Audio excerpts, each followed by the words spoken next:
Ladies and gentlemen, welcome back to Warpath Night 2. We have an amazing night planned for you.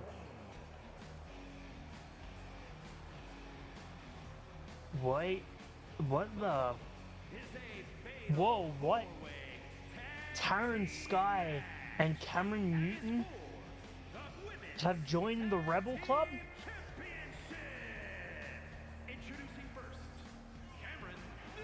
Wow. Well, I mean, the Rebel Club has always stood up for rebelling against evil. And I mean, injustice. And Cameron Newton and Taryn Sky have definitely felt an injustice. I mean, Taryn Sky lost her title and was not allowed to reinstate a rematch clause. They were attacked backstage, and all they were given were a match. The people that attacked them weren't reprimanded at all. And their opponents, first, Wait, what? and the villain, Olivia Jade. Amber Valentine and Olivia Jade are now part of Bushido?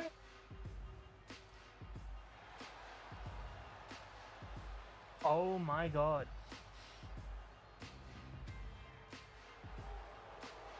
So as I was saying, the injustices on Taryn Sky and Cameron Newton, I mean, the Rebel Club would be against them, so it makes sense they join the Rebel Club. And now I guess it makes sense that the villain Olivia Jade and Amber Valentine turned evil and attacked everyone, have now joined Bushido. Making their way to the ring. And then there's these two, the Lane Twins, who have joined the Undesirables. I mean, at the end of the day, this entire company has turned into a faction warfare. I mean, you consider it, we have Parabellum, we have the Rebel Club, we have Bushido, we have the Church of Anarchy, we now have the Undesirables. We have Peter Michaels and his little faction, I guess.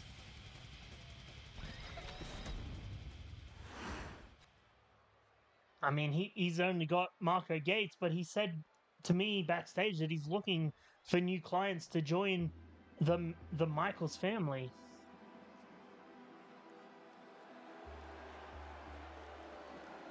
And their opponents, the Speaking of which, champions, Alexia oh my god,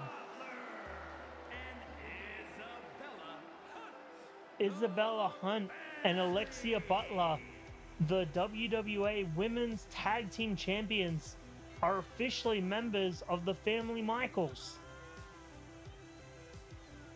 Well, Mr. Peter Michaels, which is still a dumb name, by the way, but I digress. He came out as an advocate for Marco Gates. And now he's formed his own faction named the Family Michaels, and the Chick Crew have finally joined them.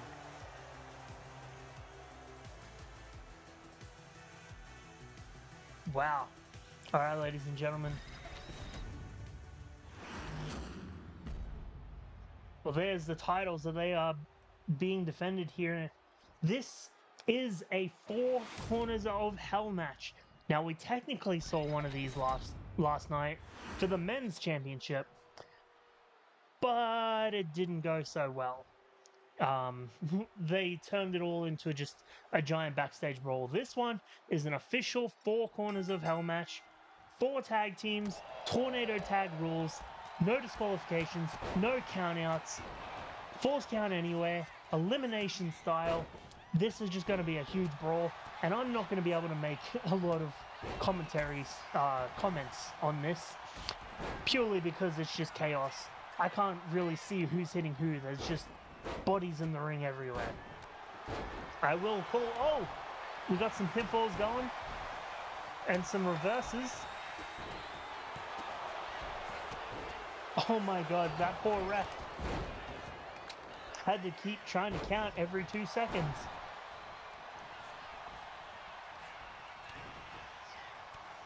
So yeah, I will call out any important information here in this match, but I can't call every single move as it happens, because that would just be chaos. If I had maybe had a color commentator to bounce off of, it would be a bit better. But the way I record things, it doesn't really work out that way, and I never have anyone to find the right times to record these things with. So, yeah, it's definitely not the best thing.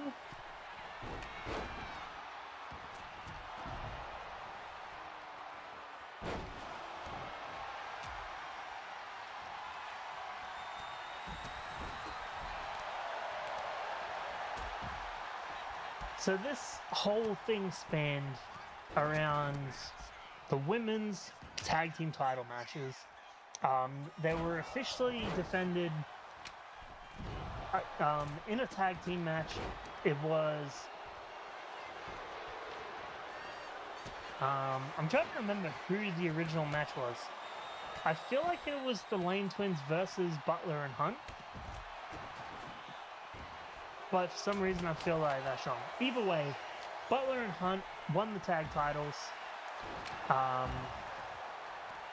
believe the Lane Twins challenged again and weren't successful. So they said that they would challenge in a non-title match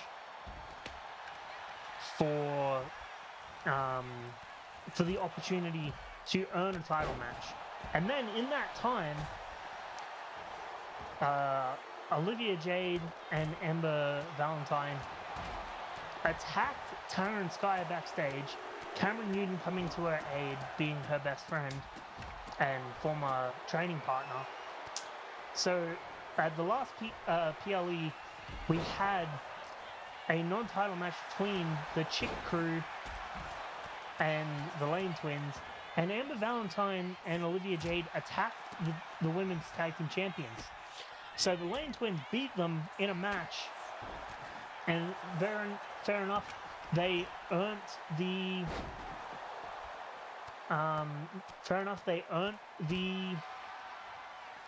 title match. But Alice Lane went to the general manager the other day. Ref, we got a pinfall, what are you doing? And yeah, so basically Alice Lane said, look, we've earned this match, but the Chick Crew are going to want revenge against Olivia Jade and Amber Valentine. So the general manager made this Four Corners of Hell match, basically giving every tag team that we have a chance at these titles, because they all have intermelded into facing each other for one reason or another. And it's come down to this brutal brawl that we have here.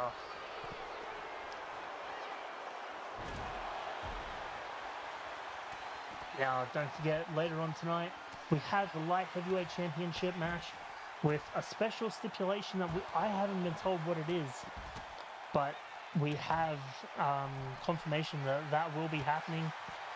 We also have Matthew Rex versus Marco Gates in their rematch. The whole reason why Matthew Rex joined Parabellum in the first place. And then our main event of the evening, the World Heavyweight Championship match, will be defended in a last man standing match. Now this is a match that bodes very well for the feud that is Castro versus Trav, as they have had this match in the past to write off their feud in another company. So Trav being able to choose, he's getting inside the head of Castro even more by choosing that match. And now I spoke to Castro earlier today, and let's just say he is not the Castro that we normally see. We got a pinfall here, and breaking kayfabe just a little bit. Shouldn't the ref be able to make the pinfall in the ring and not on the outside? Because the AI is screwed all the time, because it keeps going back inside the ring, and then anytime a pinfall comes out, it comes outside the ring. It makes it forever for him to get down to a pinfall. But we've got our first elimination. One half of the tag team champions has been eliminated in Isabella Hunt.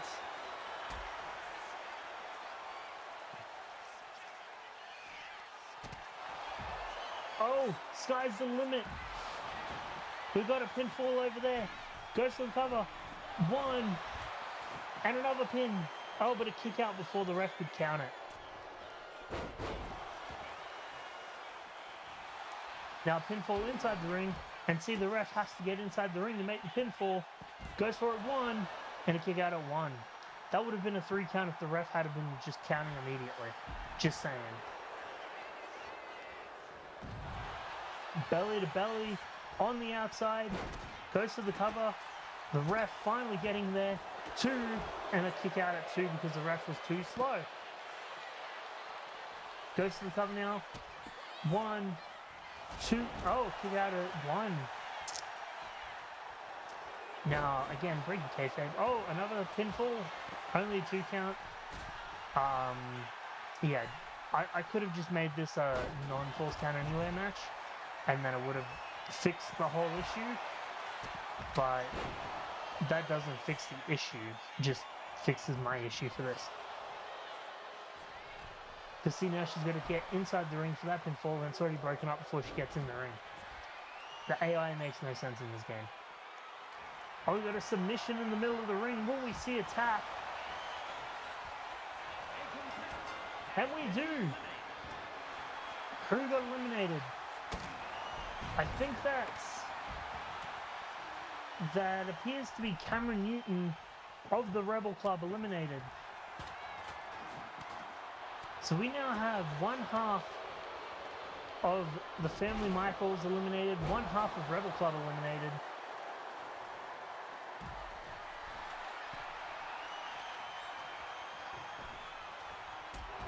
We have a ladder, we have a table introduced. Everyone keeps setting the table up and then never using it.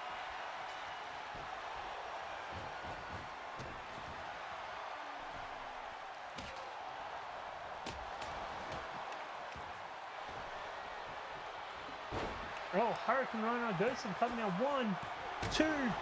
They kick out at 2. Now you got to think for Alexia Butler here, this is a scary position to be in because all it takes is her to be pinned. And the tag titles are gone from the Family Michaels.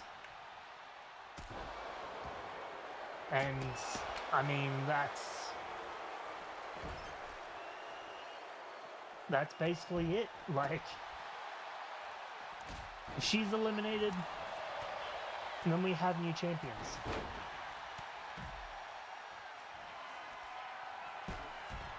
So we have both members of Bushido, both members of the Undesirables, one member of Rebel Club, and one member of the Family Michaels left. Goes to the cover again, the AI screwing that up. They should have, like, one on the inside, one on the outside to make the pinfalls. I think that would fix it. Goes to recover now. 1, 2, 3. Who was that?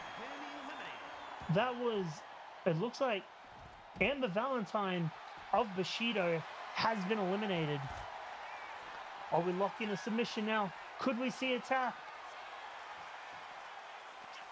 We do not. Olivia Jade fights out of it. So we now have one member, locking in her own submission, but the Lane Twins break it up. There's a lot of respect from the Lane Twins and the Family Michaels here. I mean, they could have easily made this a one-on-one. They wanted to give the Family Michaels a chance to take on Bushido. And that's how this match spanned. Was that just a guitar? I think it was. Oh, what a move onto the steel of that table. Goes to the cover now. 1, 2, and a 3 count. And that's Bushido officially eliminated from this match now. And Alexia Butler just busted open both Taryn Sky and Morgan Lane with that steel chair. Now this is now 1-on-1-on-2. Now goes to the cover. The same move that eliminated Bushido totally. So we have the Lane twins both in the match. We now have one member of the family Michaels defending the women's championship in Alexia Butler, and one member of Rebel Club in Taryn Sky left.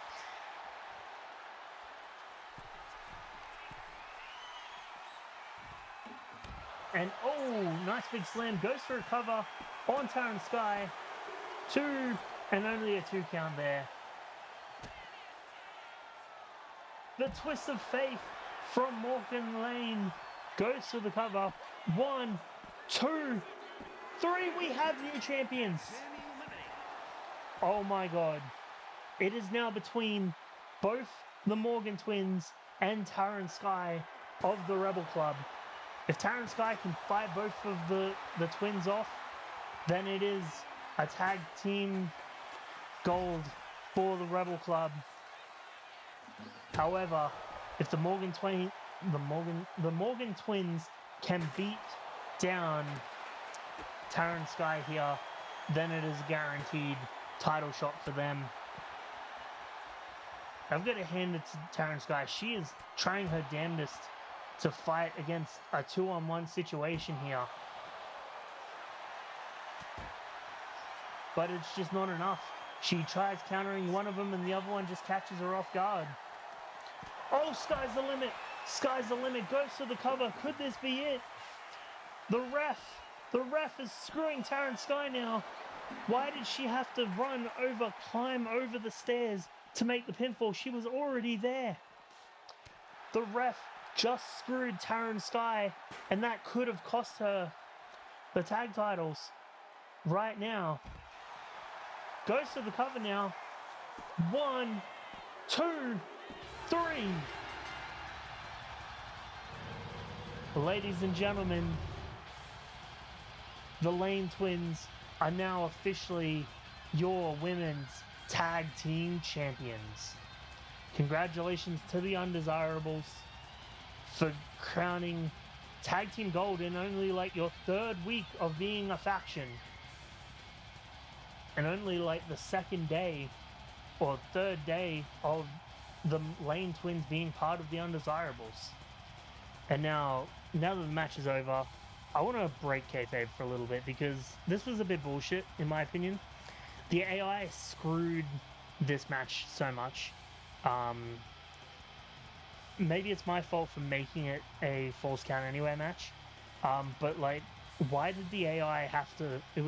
She was standing right next to Taryn Sky when she made that pin on Alice Lane. She ran in this. Okay, it doesn't really show it, but she was standing right there in that replay. She ran past them, jumped over the stairs to make the pinfall instead of just making the pinfall right there. And it would have been a 3 count probably, unless the AI made her kick out. But then when Morgan Lane made the pin, she just made the pin right there, not jumping over the thing again. But I digress. I'm going back to kayfabe now. Congratulations to the Lane twins and the Undesirables for being crowned the tag champions. But we now move on to our oh wait, no, this is only the first match. We move on to our 2nd match of the night.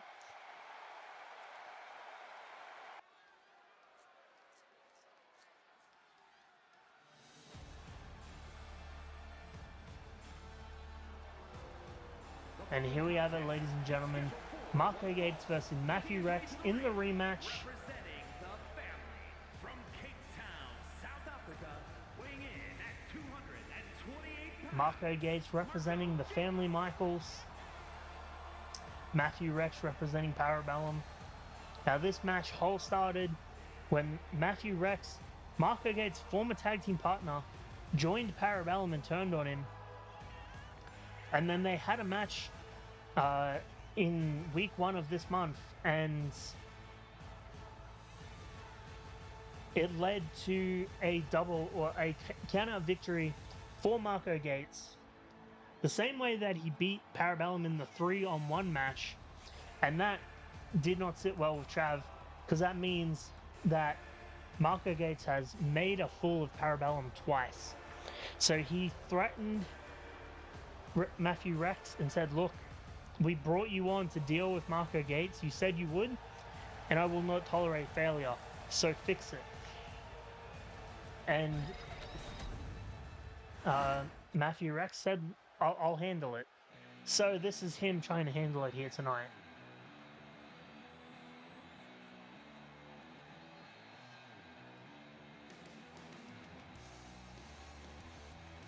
And his opponent from Fresno, California, weighing in at 230. And there we see the crazy man himself. He shaved off his dyed hair. He got rid of the leopard print. And he joined the blue and red. Added a random gas mask for some reason. And Matthew Rex was anew. And this match, the second match as a Parabellum member, a lot riding on Matthew Rex here, because he does not want to disappoint Trav again. He does not want to be seen as a failure by Parabellum, because that could potentially lead to career-ending injuries when the enforcer gets a hold of him. So there's a lot of fear in Matthew Rex not to fail here tonight against against Marco Gates.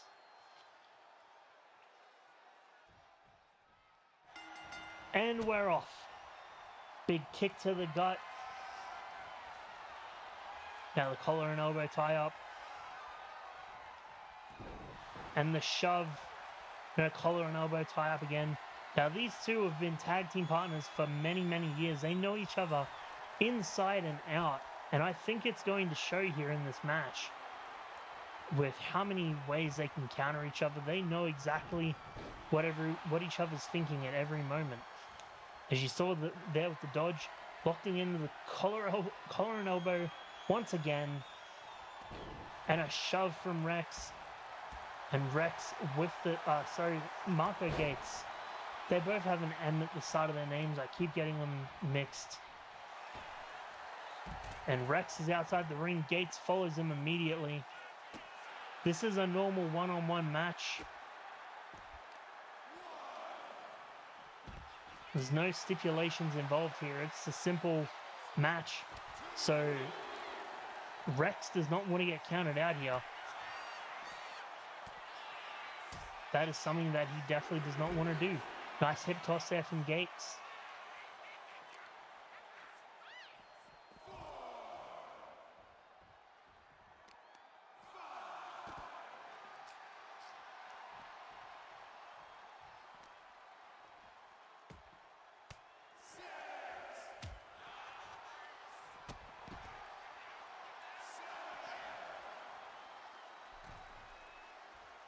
Now they're back in the ring after the 7 count. Rex with the taunting, but Marco Gates uses it to his advantage, choking him in the corner. Over the top rope. Going for the cover now. 1, and a kick out at 1.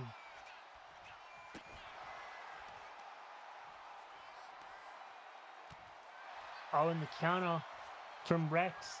He knew Marco Gates was going for his head twisty thing, and he countered it immediately. Now he's going for one of his own, but Gates countered. And these two definitely know each other inside now, and it's showing in this match. Oh, a nice roll up. Rope break though, unfortunately.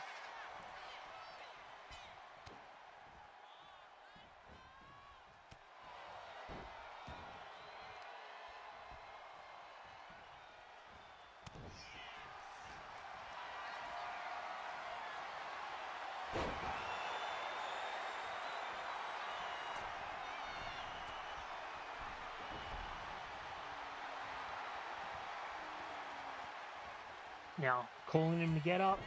Big shoulder barge there.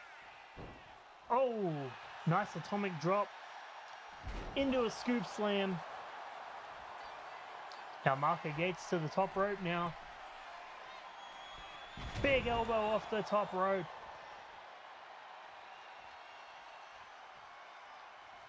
Now he's going to the corner. Oh, he's tuning up the band for a sweet chin music. Goes for the cover now. Could this be at 1, 2, and a kick out at 2?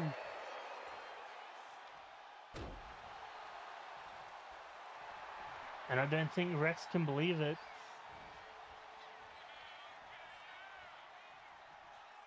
I don't think we believe it either. Oh, I don't know what he was going for over that top rope, but he failed miserably. And Gates took that time to recover. Oh, big lariat.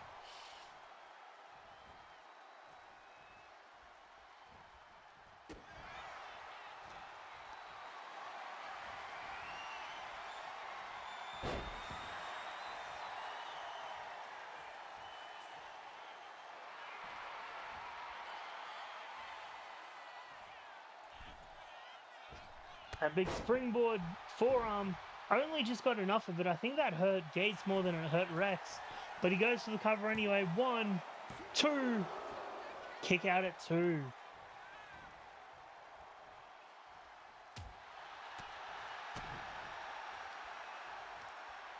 And now Gates.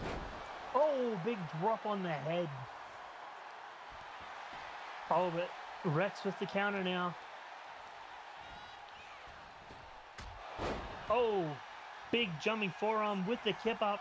Goes to the cover now. 1, 2, and a kick out at 2. Definitely not enough. Oh, he's waiting for him to get up though.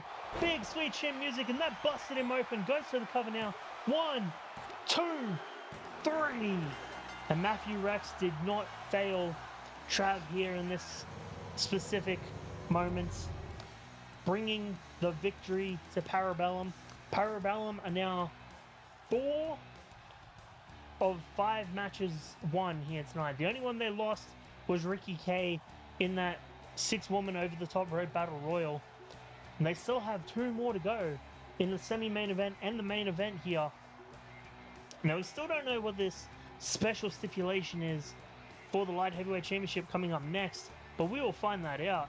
But for now, congratulations to Matthew Rex, finally beating his former tag team partner, not being a failure to Parabellum, showing that he's worthy of the blue and red.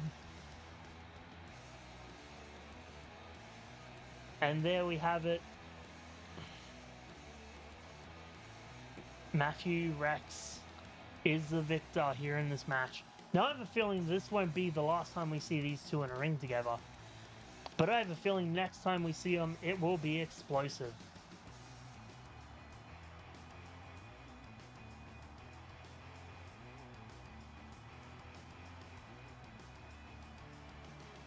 And there you see, that was the second Sweet Chin music that put Marco Gates down for good for the 3 count.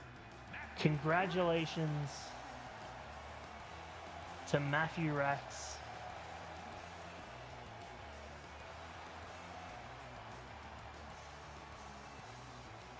Now we move on to our semi-main event of the evening, ladies and gentlemen.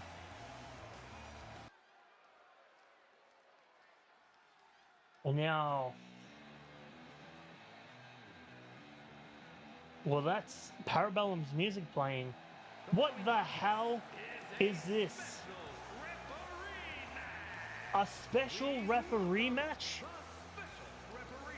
How?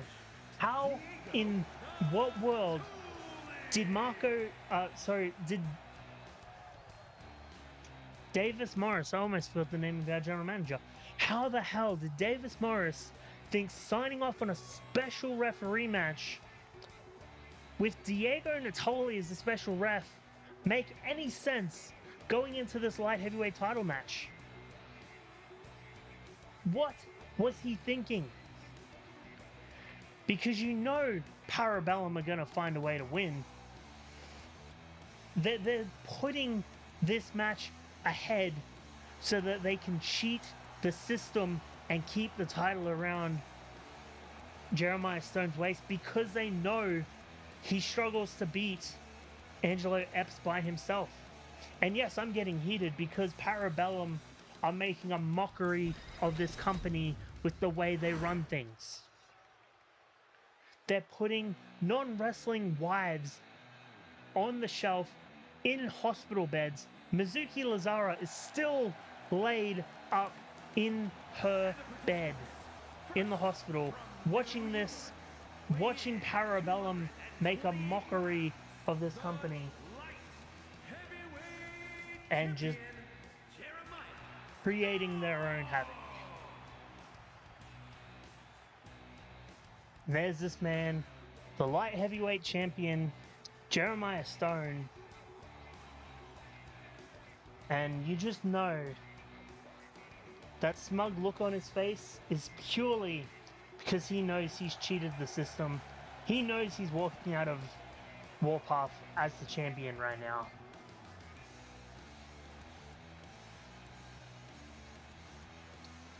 Parabellum have been on a warpath, no pun intended, to create a legacy here in World Wrestling Affliction as the company, or as the people who destroyed the company.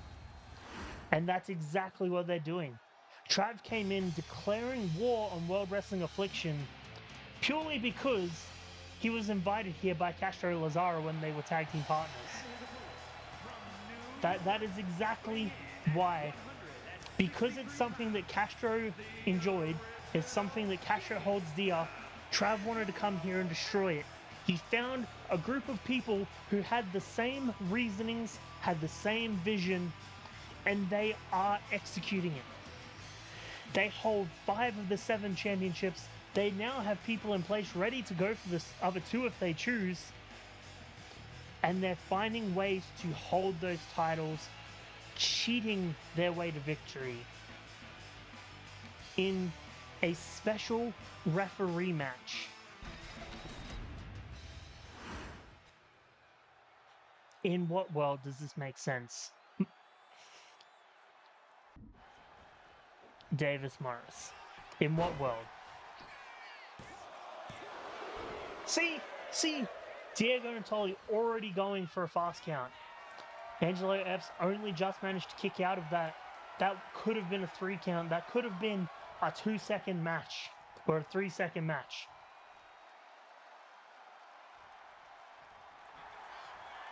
Oh, roll up. Goes to the pin. 1, 2, and another fast count. Are you kidding me?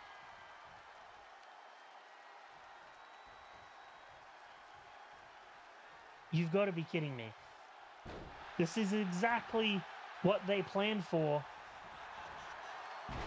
And it's only because Angelo Epps is kicking out. And there you have it, ladies and gentlemen. The semi-main event of the second night of this PLE was less than a minute long. It was maybe 30 seconds long. And it consisted of 3 pin attempts that were all fast counted, and Angelo Epps just managed to kick out. Here is your winner,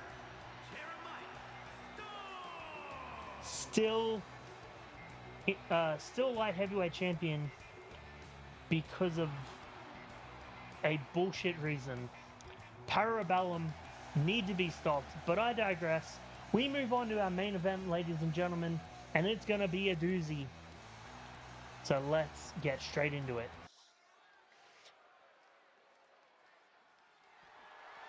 The following is a last man standing match and is for the World Championship.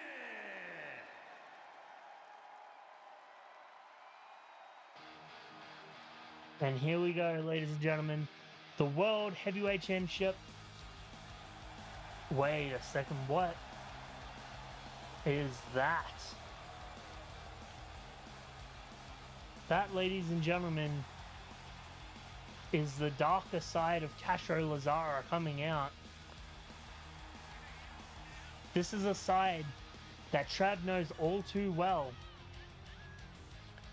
A side that has threatened to destroy Trav in the past and has done so, funnily enough, in a last man standing match in their last company that they were in together. They had a last man standing match to end their feud, and Castro brought out a different side of him and won.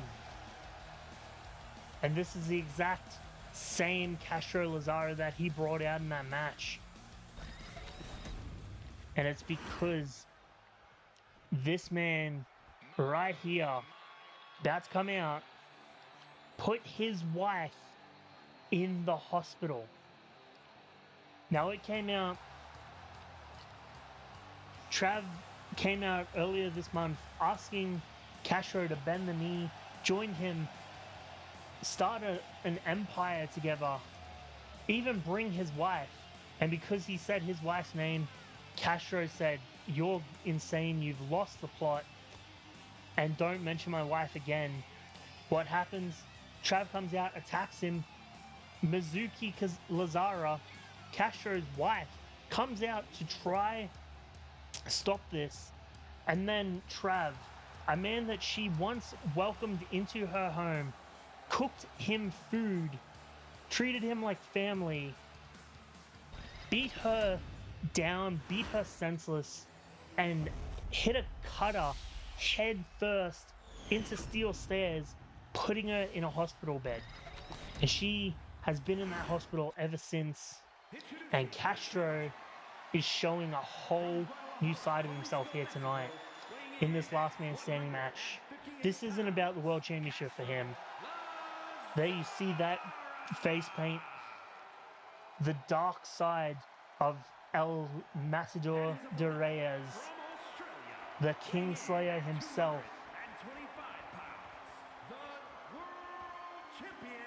And he wants his hands on Trav.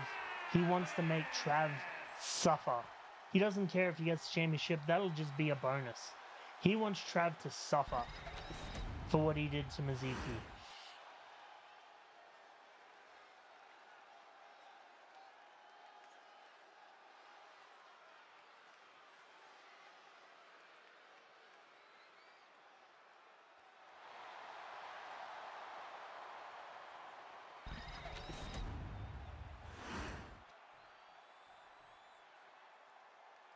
And we're off.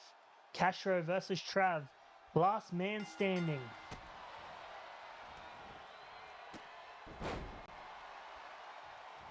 There you see, these two know each other inside and out. Former friends, former training partners, bitter rivals. They've been everything. They've seen each other as tag team partners. They've seen each other as rivals. They know every single move in each other's movesets. And I know I say that a lot, but this one is very true.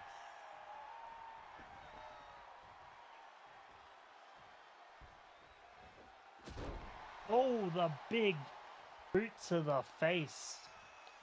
And Castro has come in to make a statement. He is here to brutally beat down on Trav for what he did to his wife. And Trav looking to make it 5 of 5, title retains here tonight. Though I'm not counting the light heavyweight championship because that was bullshit.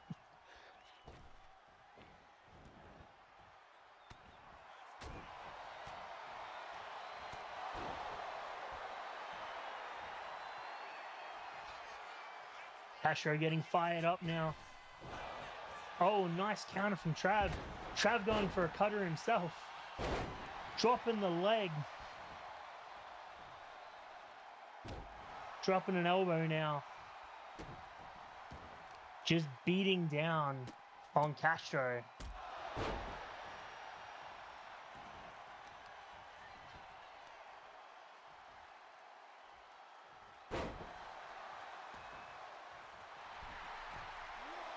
And Trav just taunting. He knows he's in the head of Castro. He can feel it. Castro isn't fighting as himself tonight. Even though he's brought out this darker side, he still seems off. And Trav is using that to his benefit. Okay, that was an interesting thing. I don't know how Castro managed to twist his legs in that way, but it worked. Goes for a 2 count, gets a taunt, but Trav catches him off guard. Oh, twisting neck breaker now, and Trav taunting Castro, getting up.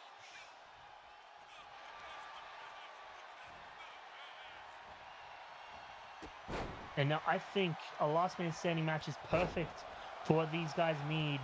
They don't need a simple pinfall. They need to definitively put each other down for the 10. And now Castro taking some time to taunt. The pinfall was over. Oh, dodged the rolling heel kick. Hurricane Rana there. And taunting again.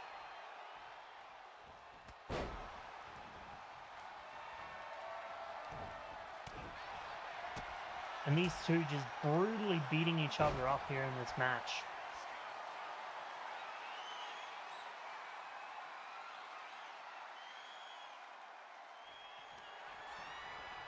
Castro Nation.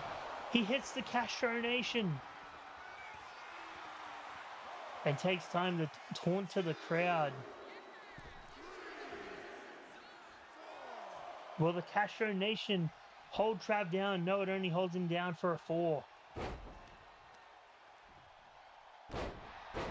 And just jarring the neck of Castro there.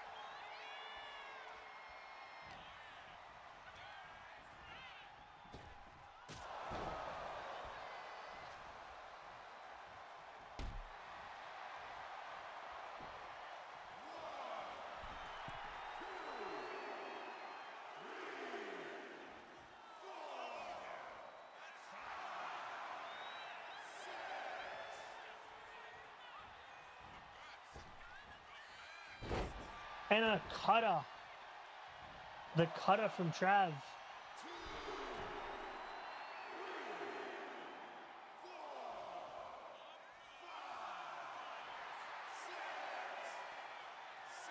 But it's a 7 count. He's finally getting up though. And just booting Castro in the head. Every time Castro gets up, Trav just puts him straight back down.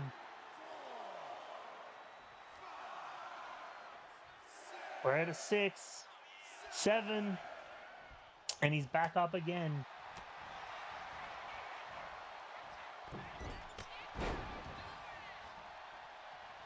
Nice moonsault off the top rope there. And Trav is up after a 2 count. Big forearm, another big forearm, and a Pele kick. Trav taunting again. Could this be enough to keep him down for the 10? 5, 6, 7, 8, 9. And Castro's up. Almost a 10 count there.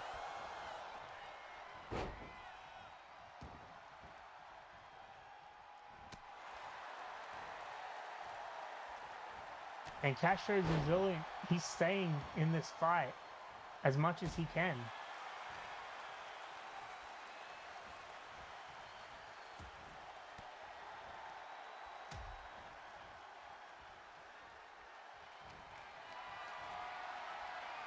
And you see that face paint of Castro rubbing off. Almost a symbolic sign. As the face paint rubs off, so does his resolve and fight to stay in this match. Trav keeps him down for the 5, 6, and he's back up. And now the flurry of kicks and punches. Once again.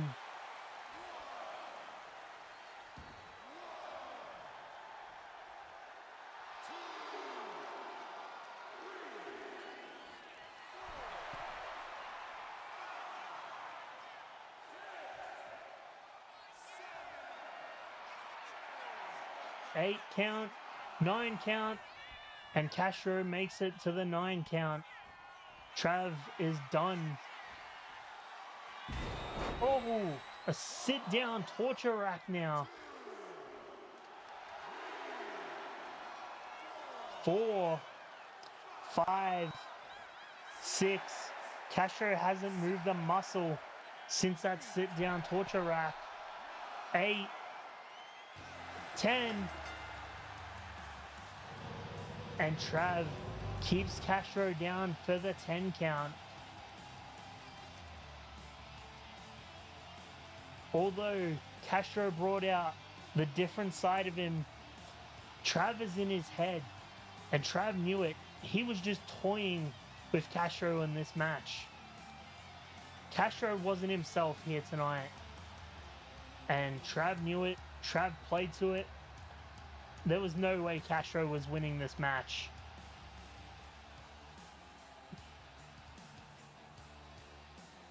I think the most he held Trav down for was a 4 count after that Castro Nation. And Trav just dominated this match. I can't take anything away from Trav in this match. Although I can take a lot away from Jeremiah Stone, Trav actually fought here in this match, and he fought well, and he beat Castro Lazara. He remains the WWA World Heavyweight Champion after Warpath. Parabellum still hold 5 of 7 championships here in the company. Are they going to go for 7? That's up to them. But for now, they still hold the 5. Thank you for watching, guys. We will see you next Sunday, 6 p.m. Australian Eastern Standard Time, for another edition of World Wrestling Affliction.